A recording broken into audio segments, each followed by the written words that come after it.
20 মিনিটের রাস্তা এবং চন্দ্রায় আমরা এখনো পর্যন্ত দেখছি যে প্রত্যেকটা পয়েন্টে পয়েন্টে কিন্তু যানজট এবং যানজটে এখানকার যাত্রীদেরও যেমন অসুবিধা হচ্ছে এবং আমরা যদি আপনাদেরকে দেখাতে চাই যে এখানকার যে অবস্থা এখন যদি আপনাদেরকে আমরা যদি আপনাদেরকে দেখাতে চাই যে এখানকার যে অবস্থা, এখন যদি আপনারা দেখছেন যে বাস কাউন্টারগুলোতে এখনও দেখছেন যে এখানে শিশু এবং বয়স্ক এবং নারীরা কিন্তু আপনার কাউন্টারগুলোতে আসলে যে পরিবহন না থাকায় আসলে দেখছেন যে তারা কিভাবে আসলে বসে আছে এবং এখানে যে পরিবহন সংকট রয়েছে এবং যার ফলে জীবনের ঝুঁকি নিয়ে কিন্তু আপনারা জানেন যে পণ্যবাহী ট্রাকে যাওয়ার যে চেষ্টা সেটা আসলে করছেন এবং এইখানকার যারা আশেপাশে যেসব সাভার, আশুলিয়া, গাজীপুর, চন্দ্রার এই এলাকার যেসব তৈরি পোশাক কারখানা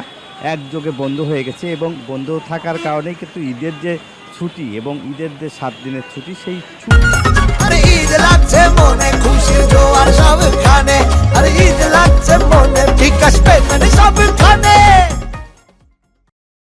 শুরু হয়েছে,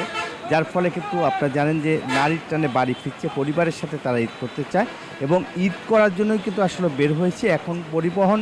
সংকটের কারণে কিন্তু আমরা দেখেছি যে মহাসড়কে কিন্তু আমরা দেখেছি যেমন চন্দ্রাতে কিন্তু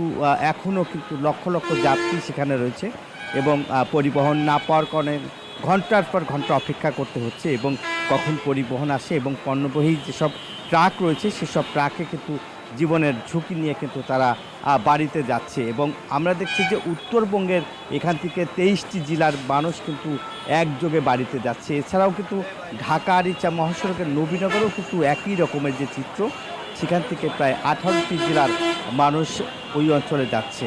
উত্তর এবং পশ্চিমবঙ্গের যারা যাত্রী তারা কিন্তু এই সড়কগুলি আসলে ব্যবহার করছে এবং আমরা দেখেছি যে এই যে যানজটটি দুপুরের পর থেকেই। নাজমুল, ধন্যবাদ আপনাকে।